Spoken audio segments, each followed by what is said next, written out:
It is very true that crisis does tend to generate legislative activity. I mean, we went from a situation early this year where the conventional wisdom was there was no way that Congress would pass meaningful legislation before the election to now passing several trillions of dollars in just support.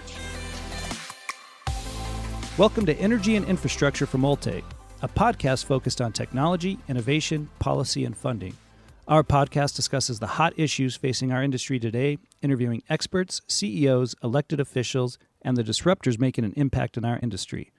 I'm your host, Aaron Lauinger, Market Director at Ulteig. Thank you for joining us today as we continue our 8-part series where we are diving into the impact of COVID-19 on what Ulteig calls the lifeline sectors: power, renewables, transportation, and water.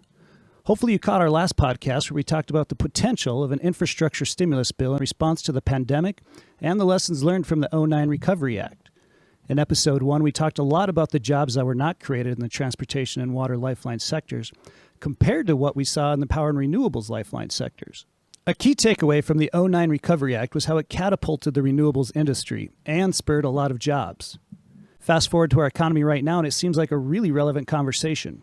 You may have heard Federal Reserve Chairman Jerome Powell say we're going to see a second quarter economy worse than has ever been seen before. So the question I ask, is there an opportunity for the renewables industry to bolster our economy again? We'll get to that in some published reports that say there is overwhelming evidence shortly. But first, joining me today in this discussion, I have two guests here that know the industry inside and out. And they're going to talk about COVID-19 threats, success of 2009 Recovery Act, and a strategy for federal stimulus now related to funding in the renewable industry. My first guest I'd like to introduce is my colleague, Director of Renewable Energy at Ulteig, Chad Crabtree.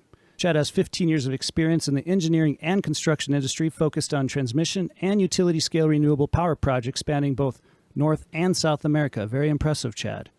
Chad has been in the developer seat, contractor seat, and engineering seat. Welcome to the show, Chad. Thank you, Aaron. Our second guest today comes from the Solar Energy Industries Association, SEIA, as we all know it. He is SEIA's Vice President of Public Affairs, Dan Whitten. Dan oversees all of SEIA's internal and external communications with more than 15 years in the energy and environment world, leading in legislative, regulatory, and financial aspects of U.S. energy policy debates. Thank you, gentlemen, for joining us today, and thank you for being here. Welcome. Great to be here. So I want to start us off. Everyone has been impacted by the pandemic. So setting the stage and understanding what's been happening. A pandemic, by definition, is a disease that is prevalent over an entire country or the world. We can definitely chalk COVID-19 up to the global scale. Dan, with the purview over the solar industry, what is SEIA seeing as a result of the pandemic? Well, first of all, I mean, it is a horrible human health crisis. And first and foremost, we want to be mindful of the people who are personally affected by this. From the solar perspective, it has been damaging, significantly damaging to many of our companies. We've lost tens of thousands of jobs. Our companies are canceling projects or delaying projects. So it's been really impactful. There's stay-at-home orders. Some crews are working, some aren't. And what was going to be a record-setting year, and this isn't unique to solar, but we were on track for a record-setting year. COVID-19 has derailed all of that progress and set us back several years. So Ulteig's actively involved in quite a few solar projects, and Chad, as I mentioned earlier, leads our renewable energy group. Chad, we've seen a lot of our job sites still continuing going forward. What are you seeing in regards to the solar industry? Yeah, thanks, Aaron. So as you know, I mean, we operate across a number of different sectors, two of which are renewables and power. We support developers, owner-operators, contractors, and utility clientele. How deep and widespread the impacts will be to renewables, it's still uncertain from our perspective, but I can offer up a couple of suggestions or observations. We've seen some projects get pulled, others accelerated forward. We're optimistic that those wind and solar projects pushed to the right are facing delay or deferral rather than cancellation. Second, the crisis hit during the period when, in normal circumstances, contractors are busy mobilizing to new sites for the construction season. We've seen some delay in getting these projects started and kicked off, but feel the water hammer effect is about to hit, with many projects coming at once. And last, overall energy demand is down. Oil is trading at record lows. Unemployment rate is greater than 12% as of today, all a bit unprecedented. We are operating under the belief the energy industry that emerges from the crisis will look different. So with all of the impacts that are happening related to COVID, the industry's also experienced some other impacts throughout the year. Let's talk about some of those. One of those I know has been, Chad, you talk about it a lot, is the Trump administration imposed tariffs. We've seen these tariffs over the last 12 to 18 months really have an impact on the solar supply chain, as well as in many other construction industries in the U.S. U.S.-made modules and other equipment account for a small percentage of what's needed to meet the projected delivered solar in 2020. Now, that was a projection prior to the COVID pandemic. So whether spurred by response to the tariffs or other COVID-related impacts, are you seeing any spark of U.S. manufacturing to further domesticate the supply of major solar equipment? I think prior to the attack, there were a number of companies that were starting up manufacturing facilities. We have extensive manufacturing of things like racking systems. That work was continuing unabated.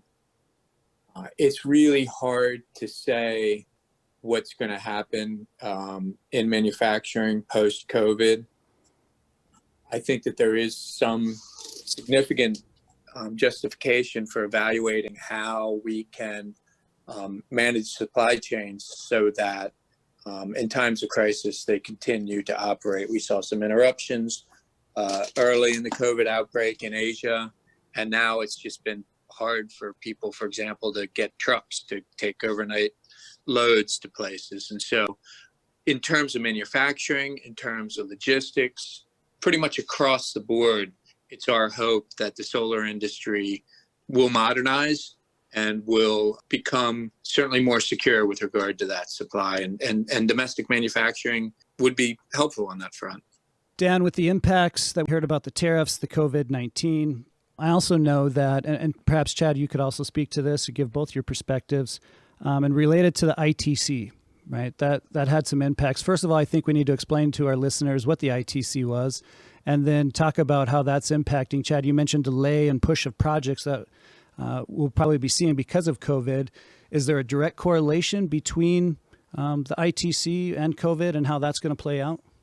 Absolutely. I mean, what we're seeing on current projects that are starting construction or should be starting construction this year to take full advantage of the investment tax credit, which is a federal subsidy for these projects, they've required a couple of different things. For one, there's a start of construction mechanism, which can be accomplished in a number of different ways. And number two, there's a safe harbor of equipment. And so some of that major equipment like modules, inverters, transformers are purchased in advance of the project, and then they're stored in a safe location. Many of these major components to the solar project have been purchased in advance, and they're coming from overseas. Dan, why don't you tell us a little bit more about what the ITC is? Sure. The investment tax credit, it was started in 2006. It was renewed several times, most recently in 2015. In 2019, the investment tax credit was worth 30% of the cost of a project. In 2020, it's 26%. Next year, it's supposed to go down to 22% before it phases down substantially. Companies have used the ITC to help finance projects that they otherwise may not have been able to build. I think a lot of people are looking at the ITC, the safe harbor stuff that Chad was talking about, commence construction, and viewing 2020 as a lost year. And so when we think about the things that are having a direct impact on the solar industry, the extent to which we can use the ITC, the availability of tax equity financing, even things like with safe harbor, you're supposed to have items delivered within 3.5 months. Some of the items that were ordered in 2019 to preserve the 30% ITC were not delivered quickly enough. So we're looking to push back these deadlines so that our companies could use the ITC as it was envisioned and to the extent it was envisioned. So there's a number of policy tweaks that we think we need to make to the ITC and the length of the ITC in order to make it work the way it was intended. It's interesting that you talk about the ITC and how it's meant to or designed essentially to subsidize projects that wouldn't happen otherwise without that investment. When I think about pandemic cause and effect, there was an article in the Wall Street Journal reported that China saw almost a 10% energy production drop in combined heat and power. So we're talking coal, nuclear, gas-fired, while solar increased 12% during the coronavirus lockdown. With the idea here, clearly you don't have to make payments to the sun. And when you get or have to choose between a fuel source that you're going to utilize, you're clearly going to choose the one that doesn't cost. This seems like overwhelming evidence that solar, if not renewables in general, is more sustainable from a cost-effective energy solution. Why is there hesitation for this continued investment? Well, I think that the hesitation going into this year had fallen off. The resistance to investing in solar has dropped substantially. So we just viewed this year as being one of incredible opportunity. We were teeing up what we were calling the Solar Plus decade, a decade in which we thought about $500 billion was going to be contributed to the economy through solar investment. And that cost advantage that you were talking about is really the reason why we still think, in light of the troubles that we've had responding to this COVID-19 virus, we think the solar industry stands to emerge as one of the economy's leaders in terms of adding jobs, adding investment, with the right policies in place once this virus lets up a little bit. So the cost is just a great example of why we think solar is going to be really competitive in the years ahead. Yeah, Dan, as a follow-up, as we've seen overall demand of energy decreased, renewables in many countries get first priority to feed electricity into the grid. That means producers of solar, wind, and hydropower can sell all of the power they produce, even if a fossil fuel generator turns down or shuts off completely to prevent a system overload. Is that consistent in the U.S. market, or do you see that with existing contracts, renewables are seeing further curtailment? Well, certainly we've seen less curtailment. We've seen more investment in storage, which has been helpful. The rules in place in different jurisdictions in the United States don't always favor solar. I think the administration's desire to tweak market rules so that there's still a window for coal, for nuclear, which has not been economic, for natural gas, fossil fuels. The markets, in some cases, are being skewed against renewables. We're doing everything we can to make sure that the markets value renewables for everything that they bring to the grid and to our society. And, we're optimistic about the future, but the present's a bit of a slog right now. Chad, in the conversations you and I have, we talk a lot about how wind really has perhaps this cliff coming of the investments that is going to be happening in that market, whereas solar is just really catapulting as projected prior to COVID. And we've seen the utility scale solar, the PV installations, has fallen over 70%. If those are the numbers and those numbers are correct, why wouldn't it keep going forward in that perspective? Both the tax credits for wind and solar are coming to an end.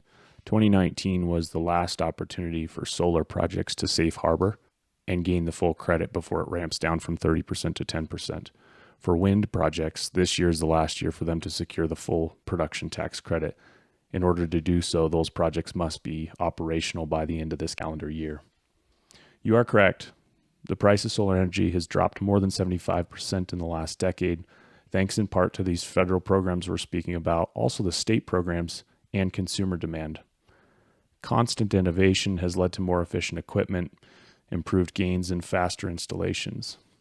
So for these current project owners to take advantage of the available tax credits, they look for tax equity partners. With today's market uncertainty and constriction, there's fewer investors with less money ultimately going to taxes.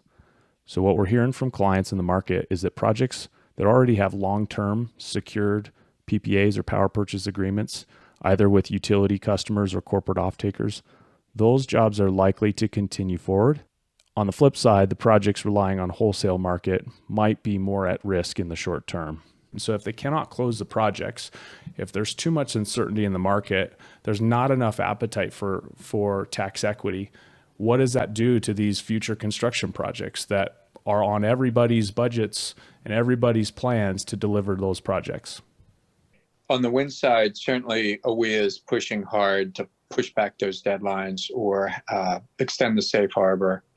And there's some things they may be able to do administratively that doesn't require legislation. So, we're certainly supportive of IREA's efforts on that front. A lot of our companies are wind producers as well as solar producers.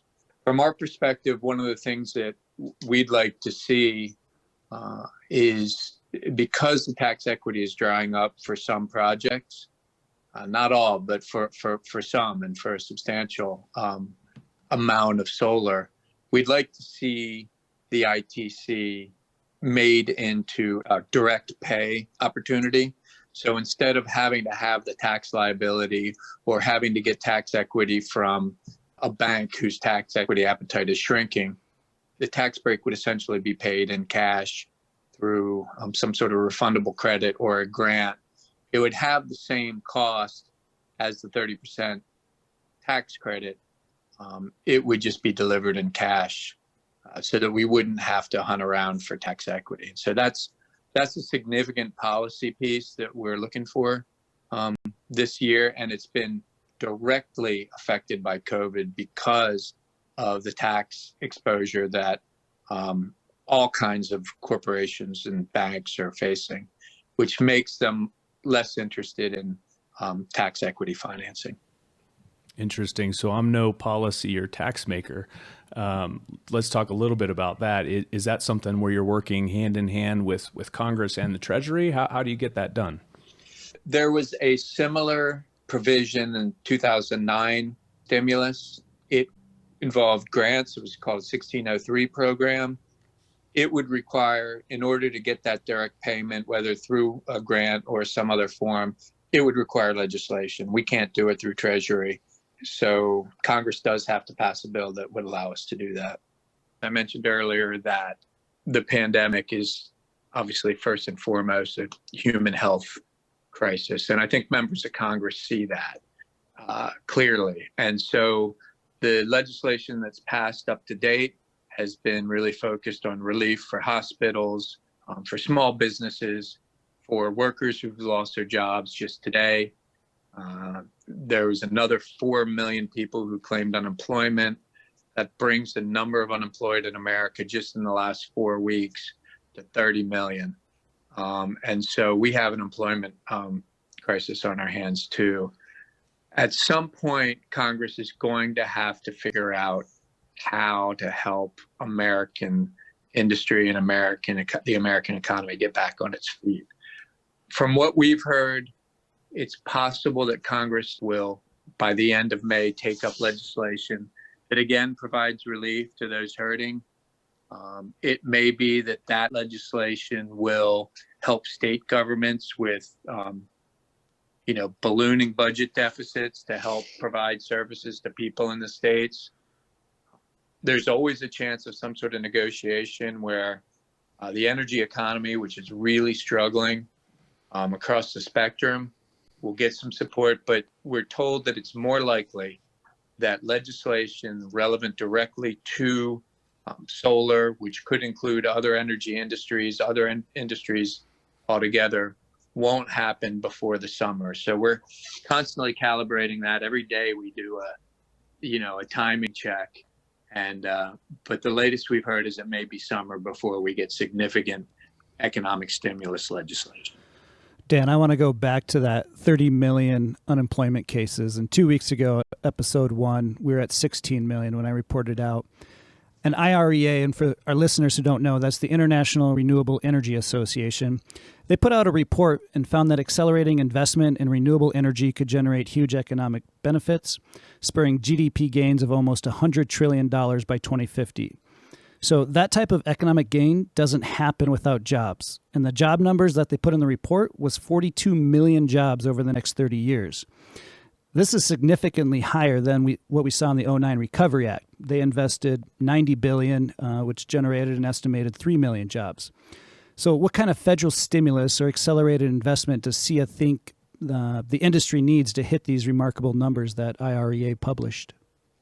I guess I would just say that I think it's really important for people to be thinking about how to reduce carbon emissions going out to 2050. The work that needs to get done to attain our climate goals is much, much, much larger than what we're trying to do now and what we tried to do in 2009. And so it's really hard for a lot of people to get their heads around those numbers and to work toward those numbers. I can't imagine what investment might be, to what extent that investment would be private, to what extent that would involve, government support across the world. So I guess we prefer to look at things in smaller chunks. And we did and do have a 10-year goal so that by 2030, solar would be accounting for 20% of all electricity. Wind has a similar aspiration where they would account for about 20% of electricity. And through 2030, the nuclear industry could stay pretty close to where they are, around 20%. So that's 60% carbon-free energy. You have a little efficiency in there. Something like that we felt would be a little bit more than $400 billion in direct investment in the U.S. alone. Some parts of the world are ahead of us, some parts not so much. And so, we think we can make a real difference if we cut emissions from the power sector by 40 or 50% in the next 11 years. That's going to be a huge step in the right direction. The step to get to 100% clean energy by 2050 worldwide is going to take a huge leap. And it's hard for me to envision how you get there from where I sit now, but I do know that it's possible. I do know we can do it, but it will take a huge amount of innovation and a huge amount of commitment from leaders around the world. Last week, energy.gov posted a headline on their website: "Nuclear power is the most reliable energy source, and it's not even close," which sounds relatively close to what the administration might say. I think it's a fair representation. So as you said, Dan, nuclear supplies 20% of America's power. They've done so since 1990. The capacity factor for maximum power producing time during any given year is 93%, while solar is ranked 6th at 24.5%. Playing devil's advocate, why not send investments to new age technology focused on nuclear? Why solar? Well, look, I don't think it does a whole lot of good for there to be fighting between nuclear interests and solar interests. We think it's really counterproductive, but building new nuclear power is a very, very, very expensive endeavor. And the market has shown that solar can supply large amounts of electricity at very low cost, even close to competitive with natural gas all over the country, and certainly cheaper than coal and nuclear. And so, the economics don't work for new nuclear right now. It'd be money poorly spent. And so solar really is the along with other renewable sources, is really a huge part of the low carbon answer going forward with new builds. And nobody can really tell you otherwise. Chad, you get to dance across all of our renewable sectors here at Ulteig. What do you think that balance looks like between solar, wind, storage? I mean, is there a prime equation that supports some of those major IOUs that are trying to deliver? Yes, despite the current crisis, there's long-term pressure from many directions to add carbon-free energy, right? So when we talk about carbon-free energy, that comes in a lot of different forms, as you say. It's wind, it's solar, it's hydro, it's nuclear. What I'll say about solar versus nuclear conversation is that you're absolutely right. Solar capacity factor is about 1/3 that of nuclear. In other words, you'd need 3 times the solar to match this output of a nuclear plant. That said, even if you build 3 times the solar, it'd be less than half the price and built in about 1/10 of the time. So as we're racing to be carbon neutral by 2050, we've got to think about the time it takes to get those projects online. Well, and again, I'll go to the point I made earlier. It was interesting in the case with China. Rarely do you see a drop in load requirement, right? And China had that because of what happened, shutting down industries related to coronavirus. And you had the choice to choose between the nuclear, the gas, or the solar. And they chose the solar, right? Because once you have it installed, once it's there, can you say it's cost-free at that point? Yeah, certainly more so than other forms, right? Where you have operational cost of providing fuel and feeding the plant. Kind of walk us through and tee us up on Panrenewables, what we're talking about here. Yeah, so Panrenewables really just is talking about the term or the concept of all renewables together. And when I say that, I include storage. So transmission and energy storage complement solar, especially in markets like the California ISO, where high renewable penetration can lead to costly curtailment.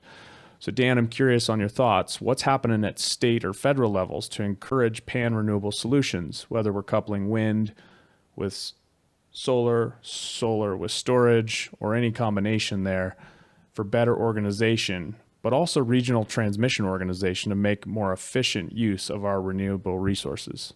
Yeah, I think that the pan-renewable concept is something that's picked up a lot of steam over the last year in particular. So when we go into regional transmission organizations, we're thinking about how do we create policy and transmission opportunities that support wind and solar and storage. And it's the same thing with infrastructure legislation. We're not going in there with a standalone ask.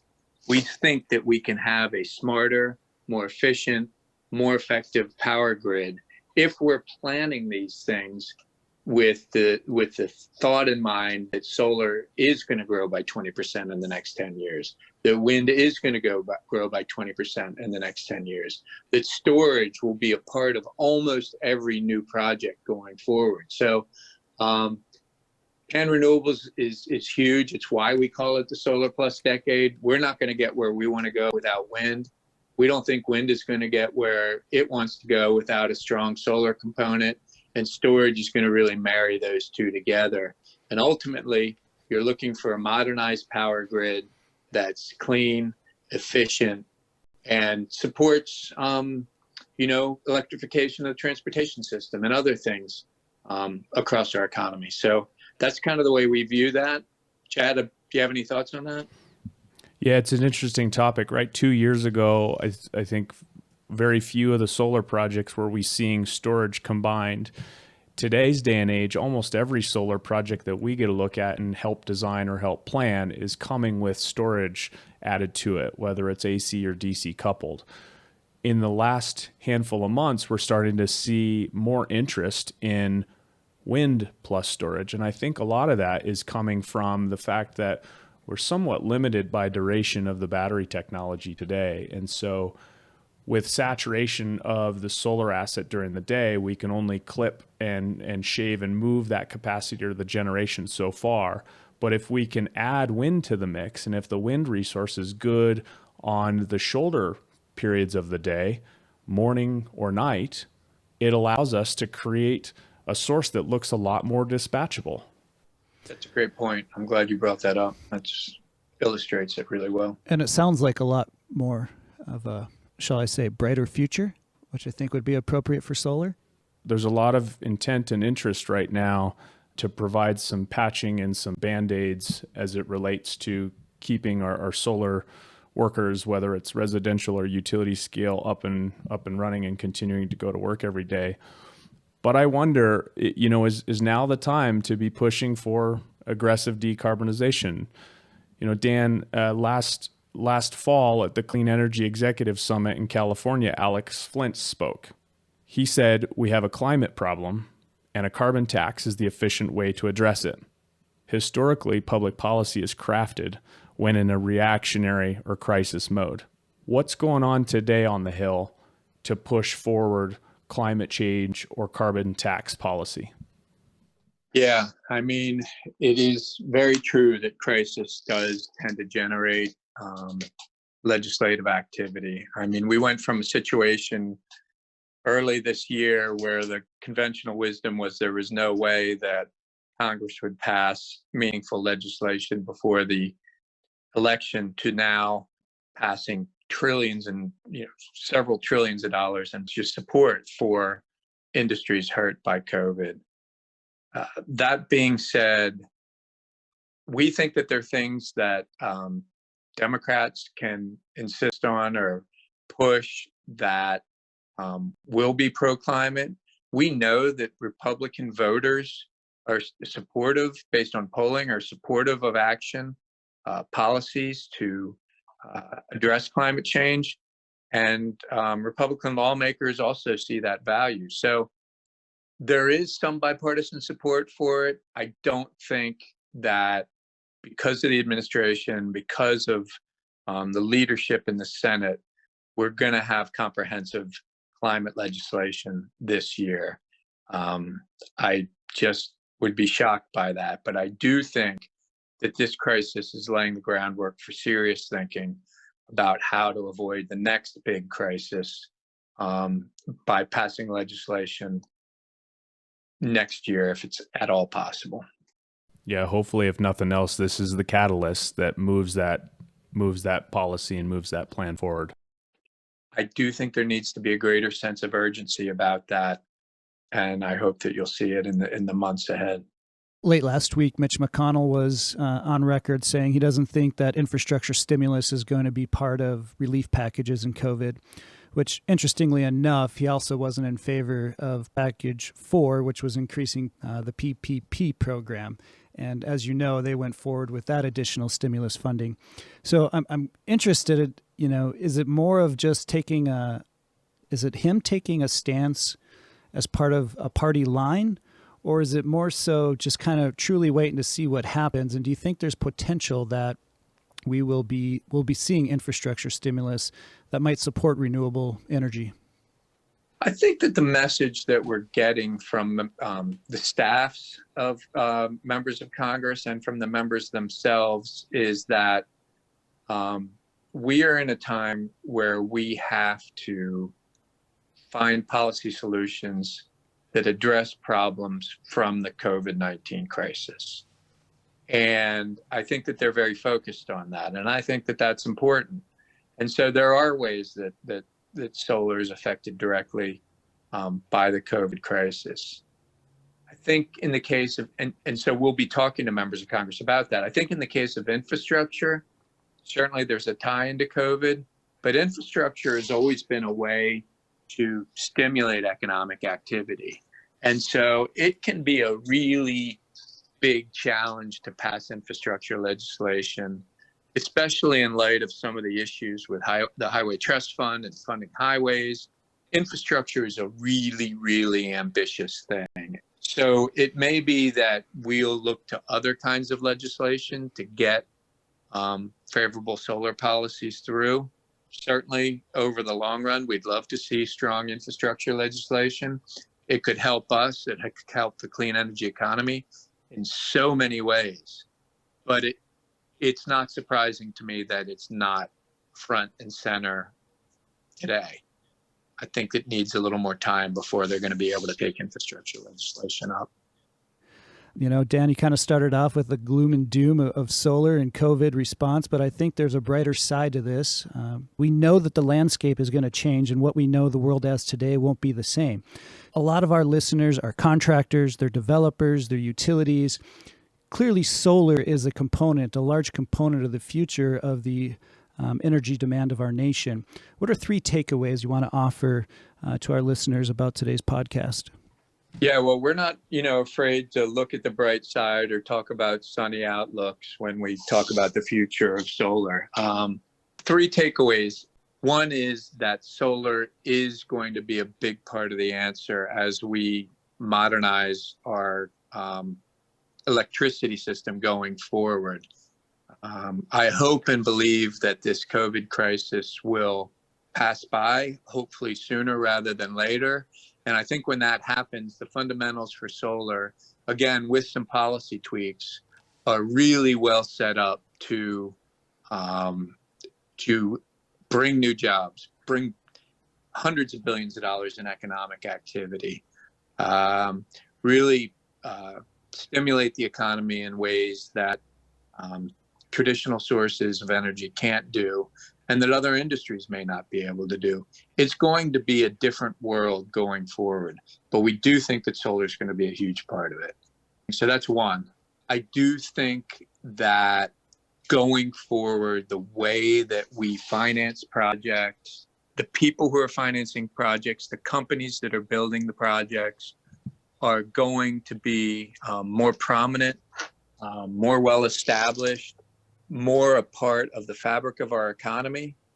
In some point in the coming years, the solar coaster is going to flatten out a little bit and not be filled with so many ups and downs. And so we look forward to a more stable solar economy in the years ahead, and we really think that's going to happen. Number three, climate change is right in front of us, and we have to take serious steps in order to address that. Solar is a big part of it. Wind is a big part of it. Storage is a big part of it. And so we really can't afford to think as single fuel sources dominating necessarily the fuel mix. We've all got to work together to make a clean energy economy a reality, so that disasters like we've seen, flooding, hurricanes, some of the stuff that's caused by rising sea levels gets addressed, and we're not in a crisis situation in a bigger way than we are right now dealing with a COVID situation. How about you, Chad? Three takeaways you want to offer to our audience, to our listeners today.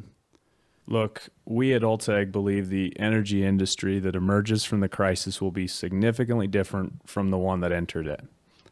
Second, when the market settles down, I believe that corporate offtake interest will pick up where it left off. There's strong socio-environmental momentum, and renewables are the cheapest form of new generation. And lastly, we must continue to innovate. Solar's seen more than 75% reduction in cost of energy in the last decade. Wind and solar, coupled with storage, are a big part of the answer to a more dispatchable and affordable carbon-free energy system.